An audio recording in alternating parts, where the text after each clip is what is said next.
Welcome welcome welcome बच्चों, आ गए आप। बहुत बढ़िया किया।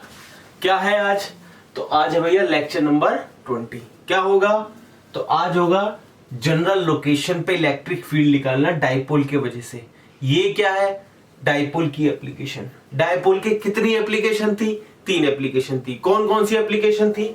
तो एप्लीकेशन नंबर 1 थी एक्सियल पॉइंट, एप्लीकेशन नंबर 2 थी इक्वेटोरियल पॉइंट और एप्लीकेशन नंबर 3 थी जनरल लोकेशन। क्लियर हो गई बात? तो electric field due to dipole axial कर चुके लेक्चर नंबर 19 में, इक्वेटोरियल कर चुके लेक्चर नंबर 19 में। अब क्या चल रहा? General location. बहुत बढ़िया। तो सारा जनरल लोकेशन करा देंगे, पूरे लेक्चर में करा देंगे। बहुत बढ़िया। क्या समझ में आएगा? पूरा समझ में आएगा। ध्यान से सुने इस बात को, बिल्कुल डिटेल में समझना है और एक भी कॉन्सेप्ट मिस हो गया तो समझ में नहीं आएगा। वीडियो पूरी देखें, एंड तक देखें ताकि मैं एक एक चीज बता सकूं। क्लियर हो गई बात? चलिए स्टार्ट कर रहे हैं। तो भैया electric field due to dipole at general location. Clear? इसका सबसे पहले डायग्राम बनाएंगे। याद रखो डायग्राम ही इंपॉर्टेंट है, क्योंकि जिस बच्चे को डायग्राम नहीं आया वो इसे करना बहुत मुश्किल हो जाएगा उसके लिए। तो डायग्राम कर रहे हैं सबसे पहले। देखो बहुत बढ़िया तरीके से डायग्राम बनाएंगे। चलिए मान लो ये एक डाइपोल है, माइनस क्यू प्लस का क्यू, और ये उसका सेंटर ओरिजिन। क्लियर? यहां से यहां तक की डिस्टेंस हो गई एल, इतनी बात कर चुके हैं। यहां से यहां तक की डिस्टेंस हो गई एल, ये बात ठीक है। अब आपको सबसे पहले ये समझना है बच्चों, जनरल लोकेशन क्या है, जनरल पॉइंट क्या है। तो बच्चों जनरल पॉइंट कोई भी पॉइंट है इस स्पेस में। मैं कह रहा हूं ये पॉइंट, डाइपोल यहां रखा और ये पॉइंट, तो ये पॉइंट कोई भी पॉइंट है। एक्सियल पॉइंट भी एक जनरल पॉइंट है, इक्वेटोरियल भी एक जनरल पॉइंट है, यहां भी एक जनरल पॉइंट है, यहां भी एक जनरल पॉइंट है, हर जगह का एक जनरल पॉइंट है। क्लियर होगी बात? कैसे स्पेस में किसी जनरल पॉइंट को डिफाइन करेंगे, उसके लिए बच्चों 2 चीजें जरूरी होती हैं। क्या चीजें जरूरी होती है? मान लो, देखो मान लो मेरी एक लाइन है, ये इस लाइन से एक जनरल पॉइंट मुझे यहां दिखाना है, तो मैं इस जनरल पॉइंट की स्पेसिफिकेशन कैसे बताऊंगा कि ये कहां पर है स्पेस में? तो उसके लिए 2 चीजें चाहिए। क्या चीजें चाहिए? तो 2 चीजें चाहिए। एक तो चाहिए डिस्टेंस, याद रखना इस बात को, और दूसरी चीज चाहिए एंगल। 2 चीजें मिल जाएं तो हम किसी भी पॉइंट को स्पेस में स्पेसिफाई कर सकते हैं कि वो कहां है। क्लियर होगी बात? ठीक है। देखो कैसे, मैं कह रहा हूं कि ये जो है ये वाला पॉइंट इस लाइन से इतनी डिस्टेंस पे है, ठीक है?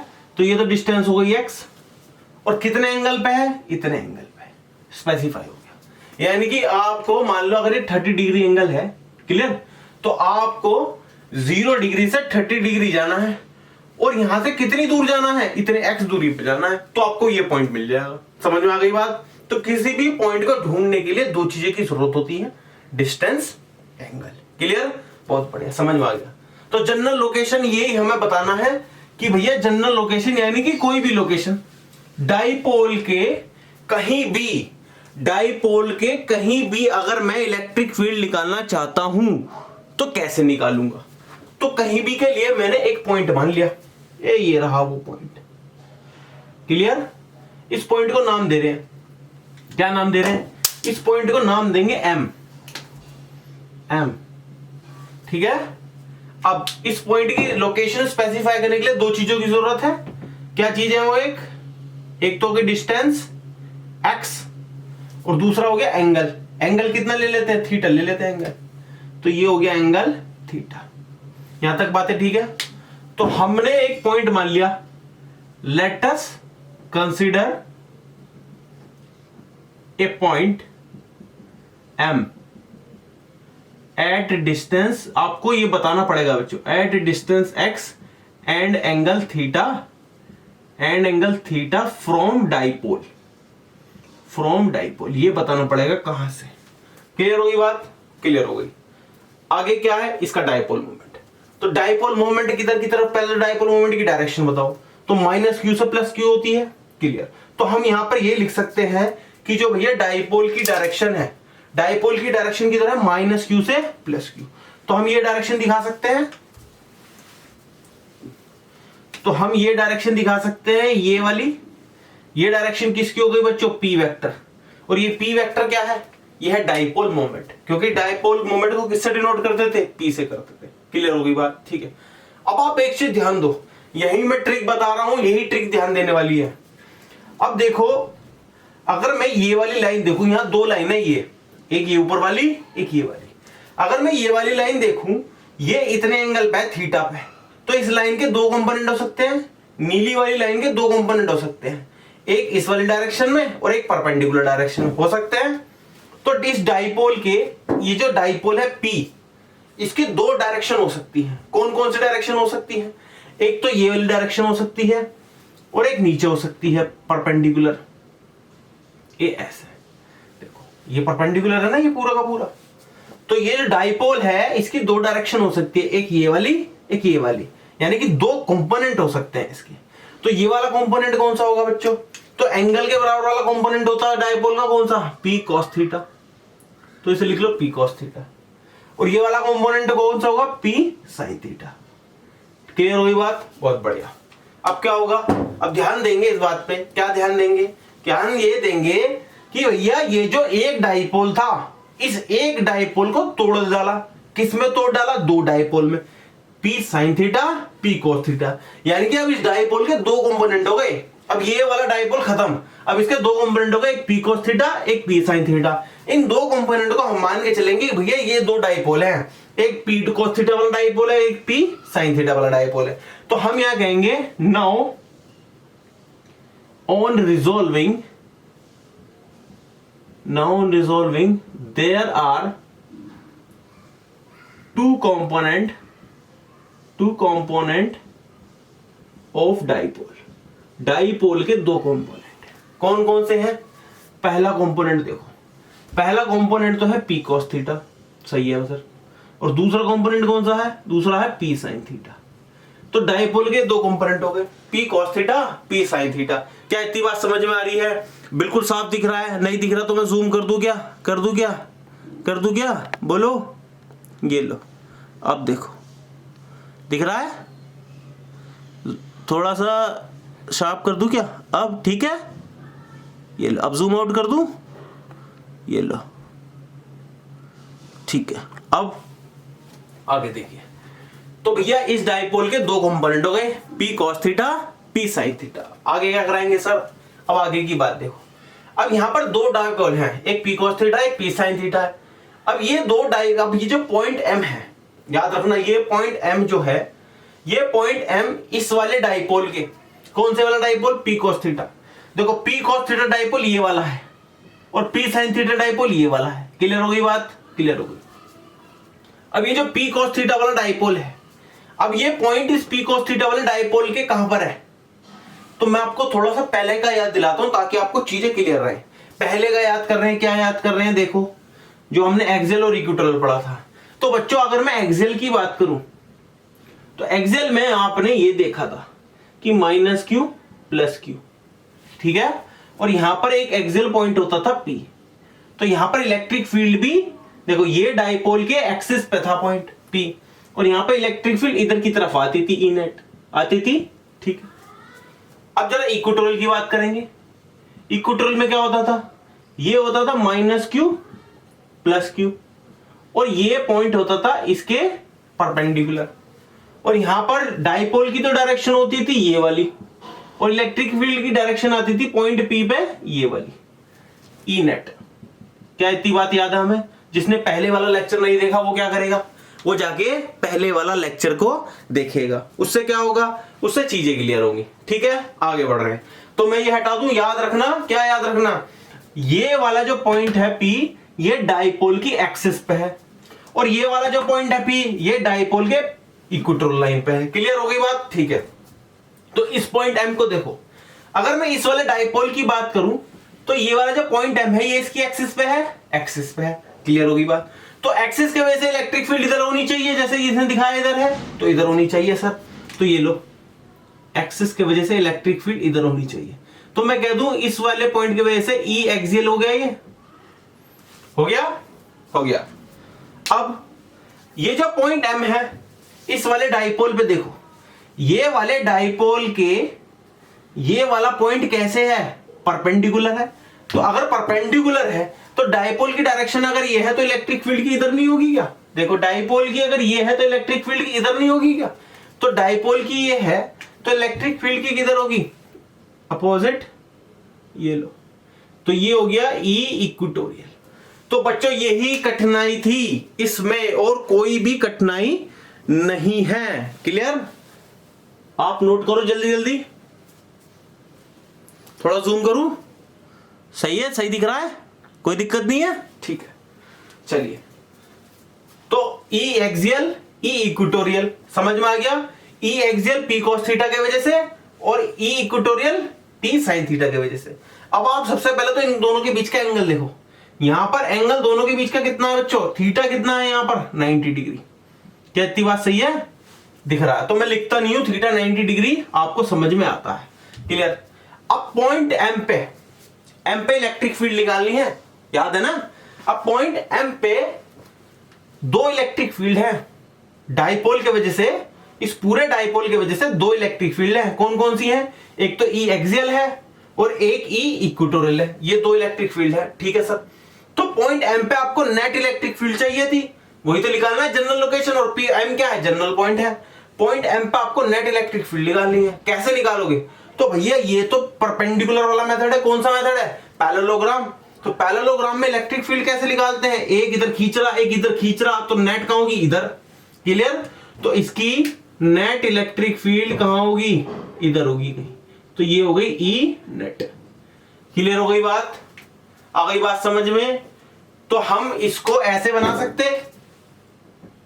इसको ऐसे ज्वाइन कर सकते।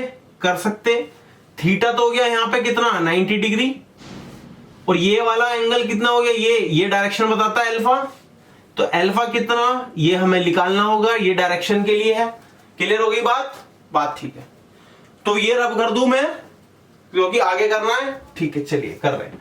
बट एक चीज यही बता देता हूं, क्या याद दिला देता हूं, ई एक्सियल के लिए ई कितना आता था, ई आता था 2cp/x³, और ई इक्वेटोरियल के लिए ई कितना आता था, ये आता था cp/x³।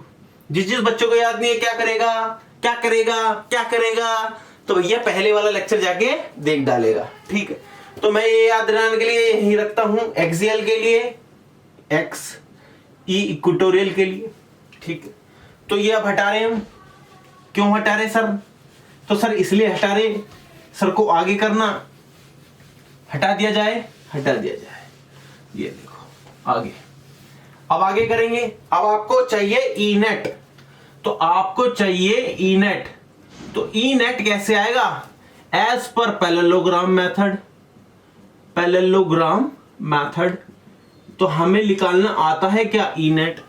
तो कैसे निकलेगा, मैग्नीट्यूड अंडर रूट, याद रखना ये किसके लिए है, मैग्नीट्यूड के लिए, और उसमें डायरेक्शन के लिए tan अल्फा निकालते हैं। याद है ना, क्लास 11th में किया था मैंने, सिखाया भी था पहले वाले लेक्चरों में। तो ई नेट मैग्नीट्यूड निकालना है, तो क्या होगा, ई एक्सियल का स्क्वायर प्लस ई इक्वेटोरियल का square plus 2e axial equatorial cos theta, और थीटा कितना है, 90 डिग्री। इतनी बात हमें समझ में आ गई। अब क्या करेंगे, नोट करेंगे, जल्दी नोट करो। क्या सर जूम इन करने की जरूरत है, लो देखो, अब दिखा, ठीक है। तो ई एक्सियल ई इक्वेटोरियल ये बातें हमें पता चल गई। तो ई एक्सियल पता है हमें कितना है, ये दिख रहा, ई इक्वेटोरियल पता है हमें कितना है, ये दिख रहा, और cos 90 कितना होता, cos 90 होता कितना होता, 0 होता। ठीक है, तो ये वाली पूरी टर्म तो 0 हो गई, तो बची हुई टर्म रखो ई नेट। तो ई नेट कितना आएगा, ई नेट आएगा 2cp/x³ का होल स्क्वायर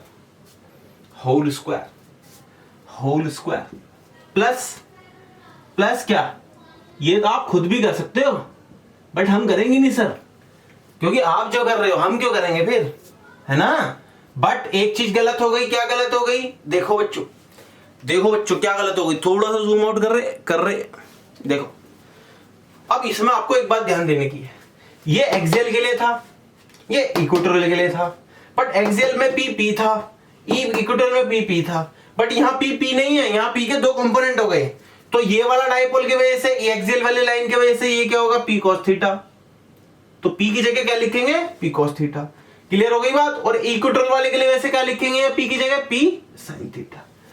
तो ये बात आपको खास तौर पर ध्यान देनी। तो यहां भी आप क्या लिखेंगे, यहां भी ऐसे लिखेंगे। कैसे लिखेंगे सर, लिख के दिखाओ। तो यहां पे लिखेंगे 2cp, बोलो, पहला एक्सियल है cos theta upon x cube का whole square plus cp sine theta upon x cube का होल स्क्वायर। ठीक है, ठीक है। अंदर क्या बचा, तो पहले एक काम करो, कॉमन क्या आ सकता है, तो cp बाई एक्स क्यूब दोनों में कॉमन है, बाहर निकाला, स्क्वायर भी है तो आ गया cp बाई एक्स क्यूब।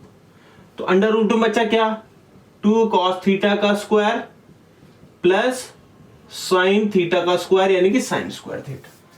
ठीक है, इस cos थीटा के स्क्वायर को मैं हटा के सीधा लिख जा रहा क्या, 4 cos स्क्वायर थीटा। तो 4 cos स्क्वायर थीटा। कोई दिक्कत, कोई दिक्कत नहीं। अब क्या मैं ऐसे कर सकता हूं, इस 4 cos स्क्वायर थीटा को ऐसे लिख सकता हूं 3 cos square theta plus cos square theta, क्योंकि बनना क्या है, 4 cos स्क्वायर थीटा। तो मैं क्या इसे ऐसे लिख सकता हूं, cp by x cube under root 3 गलत बन गया सर, तो 3 cos square theta plus cos square theta plus sine square theta. और ये क्या होता है, ये तो हमें पता है, ये होता है 1। तो कितना बचा, cp by x cube under root 3 cos square theta plus 1।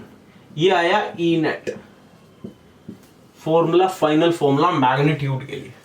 याद रखें क्या आया, ये मैग्नीट्यूड आया है केवल, और अभी कुछ नहीं आया। और क्या निकालना है, डायरेक्शन निकालनी है। अच्छा सर, तो आपने जनरल पॉइंट पे क्या निकाल ली, इलेक्ट्रिक फील्ड निकाल ली। किसके, डाइपोल के जनरल पॉइंट पे। क्लियर हो गई बात, क्लियर हो गई। आगे क्या करेंगे, आगे करेंगे डायरेक्शन करेंगे। डायरेक्शन भी तो निकालो सर, इसकी डायरेक्शन भी तो रह गई। क्लियर है, डायरेक्शन निकाल। बट एक चीज और, उससे पहले एक चीज बता देता हूं। क्या बताएंगे सर, तो बताएंगे ये कि भैया बात ऐसी कैसी, अभी बैठ के बताएंगे तसल्ली में। देखो तो भैया बात ऐसी, अभी चल रहा है लेक्चर, अभी खत्म नहीं हुआ, अभी काफी देर का है। तो बात ऐसी है कि मैं वीडियो के लास्ट में डाल दूंगा, क्या डाल दूंगा, कुछ क्वेश्चन डाल दूंगा। कैसे डालूंगा ये बता देता हूं मैं। डिस्क्रिप्शन बॉक्स पता है आपको क्या होता है, डिस्क्रिप्शन बॉक्स होता है जैसे वीडियो है, वीडियो के नीचे वीडियो का टाइटल लिखा हुआ है, ठीक है, यहाँ पर 1.20 ऐसे कुछ लिखा होगा, और यहाँ पर एक ऐसे तीर कमान सा आ रहा होगा छोटा सा। जब इसे आप टैप करेंगे, इस वाले को टैप करेंगे, तो यहाँ पर एक पर्दा सा खुलेगा। इस पर्दे में एक लिंक दिया होगा। उस लिंक में आपको क्या मिलेगा, उस लिंक में आपको मिलेंगे कुछ ऐसे एमसीक्यूज जो आप ट्राई कर सकते हैं करने के लिए। एमसीक्यू ट्राई करोगे तो आपके माइंड खुलेगा कि हाँ भी कितना आता है आपको। तो मैं एमसीक्यू डाल दूंगा डिस्क्रिप्शन में। क्लियर हो गई बात, ठीक है। कुछ बच्चे ये कह रहे हैं मेरे से कि सर वीडियो आपके इतने सारे लेक्चर क्यों हो रहे हैं इस चैप्टर के, जबकि बहुत सारे जो टीचर्स हैं वो इसे खत्म कर दे रहे हैं 4-5 लेक्चर में ही। तो बच्चों ध्यान दो, पहली बात तो मेरे लेक्चर भी उतने ही लंबे होते हैं, 1-1 घंटे के, लगभग 40 मिनट 45 मिनट इतने के ही होते हैं, और मैं भी उतना ही टाइम ले रहा हूं आपका। बट मेरे लेक्चर ज्यादा इसलिए हैं क्योंकि मैं सब कुछ करा रहा हूं। और आप कंपेयर कर लेना, पढ़ लो, दूसरे की वीडियो जाकर देख लो, एक बार पता चल जाएगा आपको, क्योंकि वो कराएंगे कोचिंग में कराएंगे, और भैया वहां जाके पैसे कमाएंगे। बट मैं आपको यही दे रहा हूं, यहीं का यहीं दे रहा हूं सारा का सारा। क्लियर है बात। कब तक दूंगा, कैसे तक दूंगा, लॉकडाउन तक दूंगा, लॉकडाउन के बाद तक दूंगा, वो अभी कुछ नहीं पता। क्लियर हो गई बात। बट आप कब, अभी लॉकडाउन चल रहा है, आपको पढ़ने के लिए मिल रहा है, पढ़ते रहो, दैट्स इट। ठीक है, अब हम आगे बढ़ रहे हैं। किस पे बढ़ रहे हैं भैया, हमें क्या करना है, अब हमें करना है जूम, और उसके बाद क्या करना है, हमें निकालनी है क्या, डायरेक्शन ऑफ इलेक्ट्रिक फील्ड। तो सर डायरेक्शन कैसे निकालेंगे बताओ थोड़ा सा। देखो तो ये तो आ गया आपका मैग्नीट्यूड, ये हटा रहे हैं सब, याद रखना ये इलेक्ट्रिक फील्ड का क्या आ गया, जनरल लोकेशन का मैग्नीट्यूड है ये। अब क्या चाहिए आपको, डायरेक्शन चाहिए, तो ये आ गया मैग्नीट्यूड, और आपको क्या चाहिए, डायरेक्शन। तो डायरेक्शन के लिए क्या करेंगे सर, हटाएंगे इसे। तो पहले ये देखो, कॉपी कर लिया था? नहीं किया था? पॉज कर लेना वीडियो को वापस से। चलिए, तो डायरेक्शन के लिए क्या निकालते हैं? tan alpha. और tan अल्फा क्या होता है? Perpendicular upon base. Perpendicular upon base. तो परपेंडिकुलर देखो यहां पर इस वाले ट्राइंगल में, अगर ये वाला ट्राइंगल उठा ले तो अल्फा के सामने वाला परपेंडिकुलर और ये बेस। परपेंडिकुलर पे क्या है? इक्वेटोरियल, इक्वेटोरियल ई एक्सियल, इक्वेटोरियल ई एक्सियल, स्क्वायर बनना है ना। तो परपेंडिकुलर पे क्या है? इक्वेटोरियल, तो हमने लिखेंगे ई इक्वेटोरियल।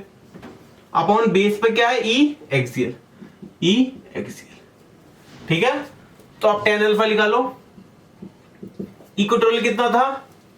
इक्वेटोरियल था CP by x cube, P sine theta, cos theta, P sine theta, तो इसे लिखेंगे sine theta. Upon a axial 2CP by x cube, आगे बोलो, P कॉस थीटा। क्या क्या कट गया? CP कट गए, एक्स क्यूब कट गया, और क्या बचा? ओहो, P 2 बार लिख दिया सर ने। ठीक है, ये लो, अब सही लग रहा है? ओके, तो क्या बचा? तो बचा tan alpha half tan theta. Clear हो गई बात? tan खत्म, क्या बचा? Alpha equals to theta by 2। तो ये आ गई इसकी डायरेक्शन, यानी कि देखो यहां से भी कितना था? 45, क्योंकि थीटा कितना है? 90। क्लियर हो गई बच्चों? तो ये यहां पे खत्म हुआ electric field due to general location, आपने कर डाली। अब क्या करेंगे सर? तो अब आप इस चैप्टर, आधा चैप्टर देखो, बैठ जाता हूं मैं पहले, ठीक है? हाँ जी, बात कर रहे हैं, आधा चैप्टर खत्म हो गया है। अभी आधा ही हुआ सर, बहुत लंबा चैप्टर है। शुरुआत की पहली यूनिट और दूसरी यूनिट बहुत लंबी है, ठीक है? तो काफी लंबा है, कोई दिक्कत वाली बात नहीं है, बहुत टाइम है तुम्हारे पास, ठीक है? तो भैया आपका पहले चैप्टर का आधा पोर्शन खत्म हो गया। क्यों? अब आधा रह गया, कौन सा? Gauss theorem. तो अगला चैप्टर, जो अगला टॉपिक आएगा वो आएगा गॉस थ्योरम के ऊपर। क्लियर हो गई बच्चों बात? ठीक है, अब आपने यहां तक वीडियो देखी। अब अगर आप वीडियो पे अभी भी बने हुए हैं, वीडियो पे आप अगर अभी भी हैं, तो एक लाइक कर दो। लाइक कर दोगे? क्या कर दोगे? फिर क्या करोगे? एक बार शेयर भी कर दो बच्चों के साथ। क्लियर है बात? और कुछ डिस्क्रिप्शन में लिखा भी है, अगर आप चाहें तो फॉलो कर सकते हैं, आपकी मर्जी। ठीक है, इस वीडियो के लिए इतना रखते हैं। दैट्स इट, चलो बाय।